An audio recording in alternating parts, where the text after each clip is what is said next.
কাউকে বিস্কুট ছুঁড়ে দিচ্ছে, বলছে টমি আয়, টমি আয়, টমি আয়, বিস্কুট খেয়ে যা। টমি বিস্কুট খাচ্ছে, টমি হয়েছে। তো প্রভুকে তো বলতেই হবে, প্রভুর ডাকে সাড়া দিতে হবে। প্রভু বসতে বললে বসো, যাও বিস্কুট নিয়ে আসো, যাও এখানে আসো। তো প্রভু প্রভু বলছে, প্রভু তো প্রভুর হয়ে ভিত্তের কাজ করছে। প্রতিষ্ঠিত বেঈমান মমতা বন্দ্যোপাধ্যায়ের ছবি দেখিয়ে, মমতা বন্দ্যোপাধ্যায়ের দেওয়া টিকিট নিয়ে তৃণমূল কংগ্রেসের প্রতীকে লড়ে, এবং সবচেয়ে বড় কথা যে বিজেপি বিরোধী ভোটটা পেয়েছে, মানুষ যাকে ভোট দিয়েছিল, এদের ভোট দিয়েছিল কারণ যেই মানুষগুলো ভোট দিয়েছিল তারা বিজেপিকে প্রত্যাখ্যান করেছে। তাহলে সেই মানুষগুলোর সাথেও তো এরা চিটিংবাজি করলো। তো এই প্রতিষ্ঠিত গদ্দার, চিটিংবাজ, বেঈমানদের বিরুদ্ধে সুপ্রিম কোর্টে কালকে দেখেছেন নোটিশ সার্ভ হয়েছে, তো পার্টি করা হয়েছে এদের এদের এবার কল্যাণ ব্যানার্জি যা যা বক্তব্য মাননীয় সংসদ আমাদের আইনজীবী কল্যাণ ব্যানার্জি বলেছেন, এবং কালকে সংসদ থেকেও সেখানে চিঠি দেওয়া হয়েছে এদের কাছে। তো এইবার এগুলো তো আমরা জানি যে নিয়ম বহির্ভূত কাজ, বিজেপির কথা এগুলো করছে। ভোটে হারার পরে এইসব কাজ, একজন সাংসদ যাকে মমতা বন্দ্যোপাধ্যায় তুলে এনে সাংসদ করছেন, তাকে যখন সাংবাদিকরা প্রশ্ন করছে যে আপনি যদি তৃণমূল জিতলে কি করতেন, আমরা তৃণমূলেই থাকতাম। মানে এই ধরনের এলিমেন্টসরা যদি মানে যা যা করার, মানে ধান্দাবাজরা, মানে যারা বলে যে আরবানায় থাকার জন্য যোগ্যতা লাগে, এই ধরনের সাংসদরা এই কাজ করবে, খুব স্বাভাবিক।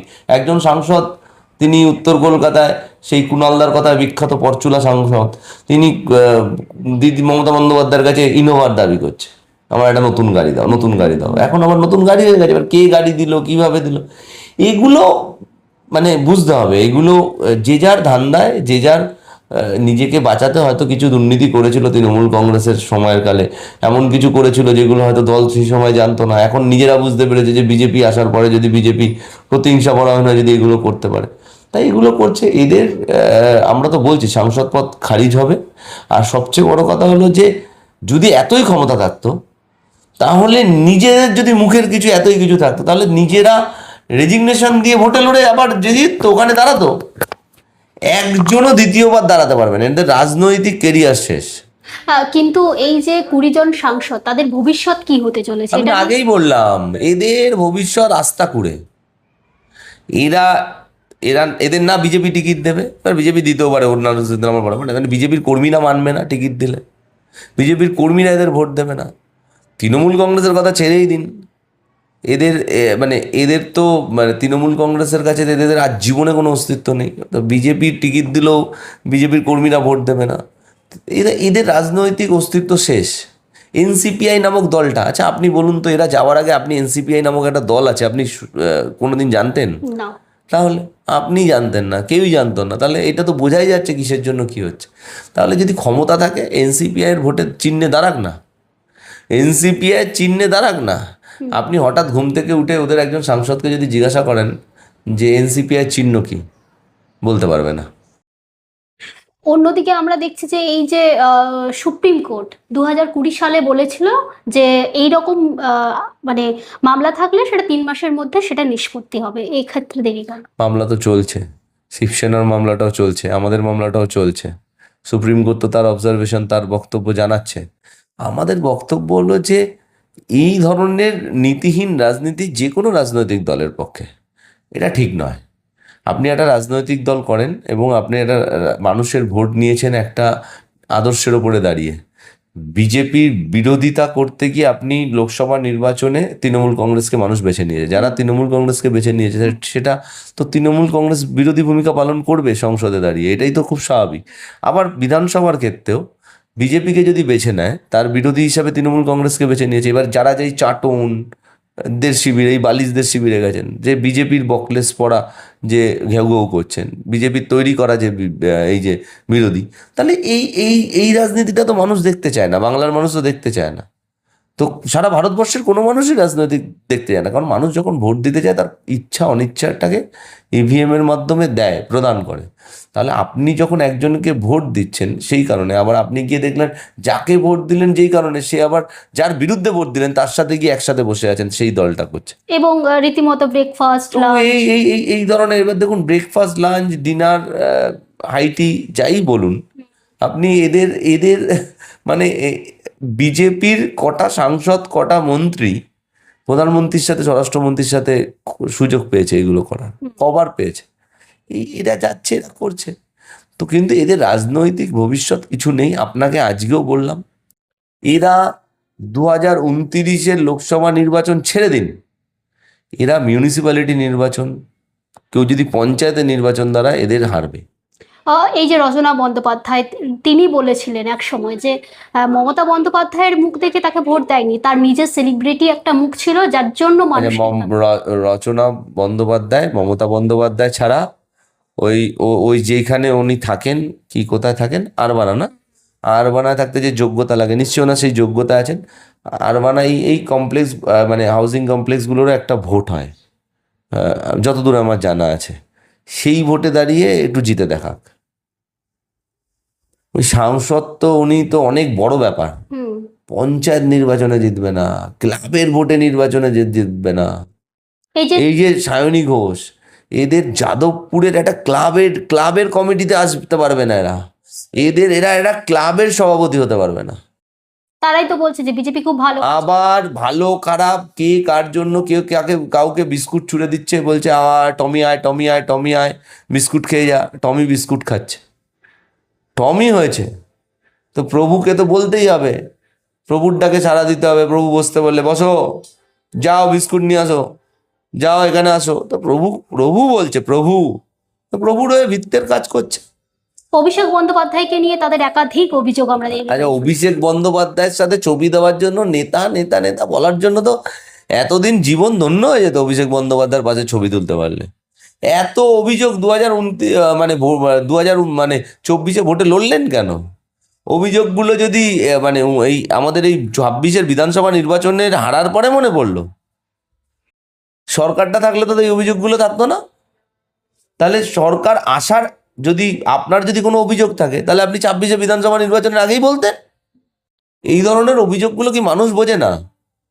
অভিষেক বন্দ্যোপাধ্যায় কেন, দলের ভিতরে আপনার যে কোনো কারো বিরুদ্ধে আপনার অভিযোগ থাকতে পারে, কিন্তু আপনি তো সেটাকে রেজিস্টার করে রাখতে পারবেন। একটা দলের ভিতরে ফোরাম আছে, সেখানে আপনি সাংসদ বিধায়কদের তো নিশ্চিতভাবে জায়গা আছে বলার, আরো বেশি। আমাদের মতো সাধারণ কর্মীদের জায়গা নেই, বললাম আমরা ফেসবুকে বললাম, তবুও তো আমরা সমাজ মাধ্যমের মাধ্যমে বা মিডিয়াতে বলে একটা তো জায়গা করে রাখতে পারি যে আমি এই জায়গাটা আমার প্রতিবাদ রইল। তো এরা কোন জায়গায়, কোন ফোরামে এতদিন, কোন মিডিয়া, দলের ভিতর দলের বাইরে সোশ্যাল মিডিয়া, কোথায় কোথায় বলেছে? কোথায় দেখতে চাই যে কোথাও একটা বলেছিল যে অভিষেক বন্দ্যোপাধ্যায় খারাপ? একটা লাইন বলুন।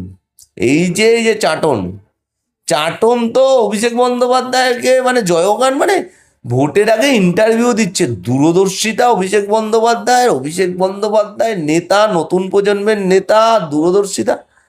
এখন অভিষেক বন্দ্যোপাধ্যায়ের বিরুদ্ধে মানুষ হাসবে না?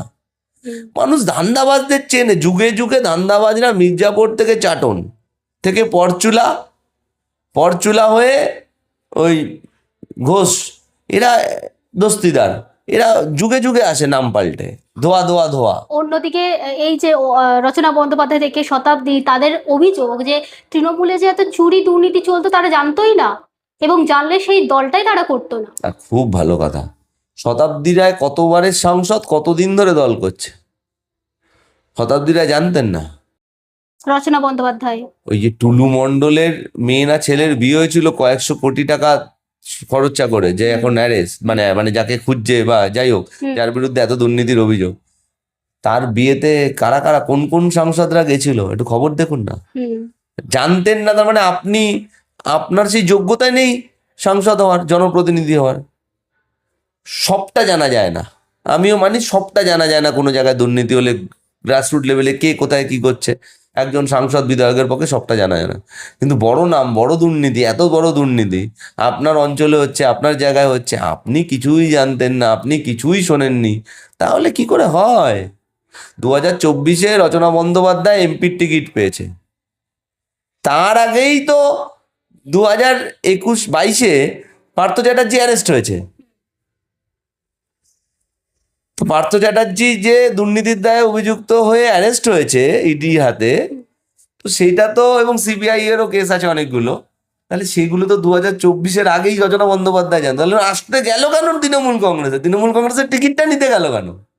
কিন্তু এইখানে একটা প্রশ্ন হচ্ছে, তাহলে কি বিজেপির যে মনোভাব নিয়ে বা যে ওদের যে কার্যসিদ্ধিটা ছিল বিল পাশ করা, সেটার ক্ষেত্রে একটা বাধা সৃষ্টি হতে পারে? দেখুন, বিজেপি শুধুমাত্র তো তৃণমূল কংগ্রেস না, আপনি দেখুন শিবসেনা থেকে আরম্ভ করে বিভিন্ন রাজনৈতিক দলের সাথে একই কাজ করে আসছে।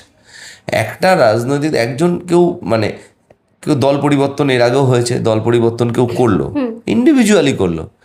একটা দলের তুমি মানে 20 জন সাংসদকে নিয়ে নিচ্ছ, 6 জন সাংসদকে নিয়ে নিচ্ছ, রাজ্যসভা থেকে 3 জন 4 জন 5 জন সাংসদকে নিয়ে নিচ্ছ রাজ্যসভা।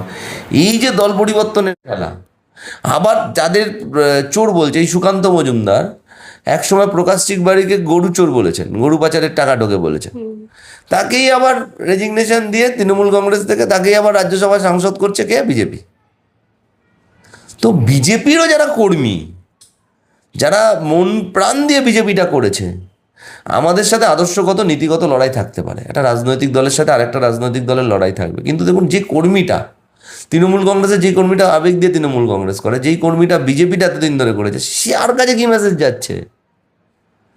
যে আমরা আলিপুরদুয়ারে, আমি আমার এইখানে প্রাক্তন বিজেপির রাজ্য সভাপতি এসে সুকান্ত মজুমদার, যাকে গরু পাচারের টাকা নেয় বলে অভিযোগ করে গেছে, তাকে রাজ্যসভা সাংসদ মানতে হচ্ছে বিজেপি। এই যে খেলাটা বিজেপির, এই যে আইন, এই যে বিল পাস হওয়া বা না হওয়া, এগুলো মানুষের কাছে না মানে মানুষের কাছে এইগুলো বিশ্বাসযোগ্য নয়। বিল পাস করার জন্য আপনার কাছে যদি মেজরিটি থাকে, আপনি এমন বিল আনবেন যেখানে বিরোধীরাও সমর্থন করবেন, বিরোধীর সাথে আলোচনা করবেন। তাহলে আপনি গায়ের জোরে আপনি একটা কিছু চাপাতে চাইছেন যেটা অনৈতিক, তার জন্য আপনাকে অন্য দল থেকে সাংসদ, ইডি, সিবিআই, এই এজেন্সি বা টাকা পয়সা দিয়ে এইসব করে আপনাকে কিনে নিতে হচ্ছে বা ভয় দেখিয়ে নিয়ে নিতে হচ্ছে। এগুলো করে বিল পাস করার কি আছে? দেশের জন্য যদি ভালো কিছু হয়, সমস্ত রাজনৈতিক দল সেটা করবে। অপারেশন সিন্দুরের সময় যখন আপনি ডেলিগেটস পাঠিয়েছেন, বিভিন্ন দলের ডেলিগেটস, আমাদের দল থেকে অভিষেক বন্দ্যোপাধ্যায়, দেশ তো সবার ক্ষেত্রেই আগে যায়নি।